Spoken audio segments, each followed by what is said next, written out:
इंसान का सबसे बड़ा दुश्मन अक्सर उसका डर होता है। डर कई तरह का होता है।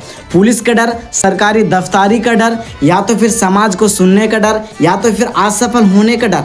चलिए आज हम सब कोई जानेंगे कि हमारे अंदर डर क्यों होता है और डर को हटा क्यों नहीं पाते हैं, और जिसके अंदर डर रहता है वो क्या कर पाता है और जिसको डर नहीं रहता वो क्या नहीं कर पाता है। डर एक ऐसी चीज होती है जो तुम्हारी जिंदगी को डिसाइड करता है, तुमको सफल बनाना है या असफल बनाना है। डर को कितने तरीके से, किस तरह, कैसे खत्म किया जाता है। लेकिन ये एक बात हमेशा याद रखिएगा, अगर आप सच के साथ हैं, अगर आप कानून के साथ हैं, तो आपको डरने की बिल्कुल ही जरूरत नहीं है। डर को खत्म करने का कई तरीका होता है।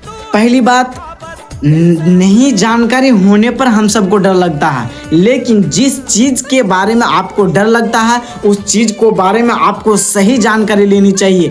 कई बार हमारे अंदर डर होती है गलतफहमी की वजह से, क्योंकि हमारे अंदर जो गलतफहमी है उसको निकालनी चाहिए, और गलतफहमी अगर रखते हैं तो हमारा ही ऊपर ये बोझ पड़ सकता है। इसीलिए हमको दूसरी के बात को सुन के अपने अंदर ना लेकर के, बल्कि उसको सोच के अपने दिमाग से विचार लेके क्या सही है और क्या गलत है, उसके बाद उसके ऊपर एक्शन। दूसरी बात है आपका तैयारी। अगर आपको किसी भी सरकारी काम करना है तो सरकारी दफ्तर या तो फिर आप कागज पत्र, पूरी डॉक्यूमेंट्स को साथ लेकर के जाइए। अगर आपको पुलिस से बात करनी पड़े तो आप बेझिझक, फुल कॉन्फिडेंस के साथ आप पुलिस से बात करें, क्योंकि आपके ही जीएसटी, आपके ही पैसा से ही पुलिस को सैलरी दिया जाता है। आप बेझिझक, ना डरे, बेशर्म होके आप पुलिस से बात करें, सम्मान से, इज्जत से और शांति पूर्वक। तीसरी बात, गलत काम मत कीजिए, गलत काम से बचिए। गलत काम करने वाला हमेशा डर से जीता है,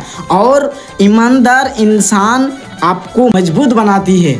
डर को अपने अंदर से पूरी तरह से खत्म करने की जरूरत नहीं। बहादुरी का मतलब सही काम करते हुए डर के बिना आगे बढ़ना। डर को अपने ऊपर राज मत करने दीजिए गाइज, क्योंकि अगर आप इंसान से, अगर आप दुनिया से, अगर आप लोगों से डरते हैं तो आप एक बात हमेशा याद रखिएगा, 10 लोगों के सामने आप जुबान नहीं खोल पाइएगा, 10 लोगों के सामने आप बोल नहीं सकते हैं।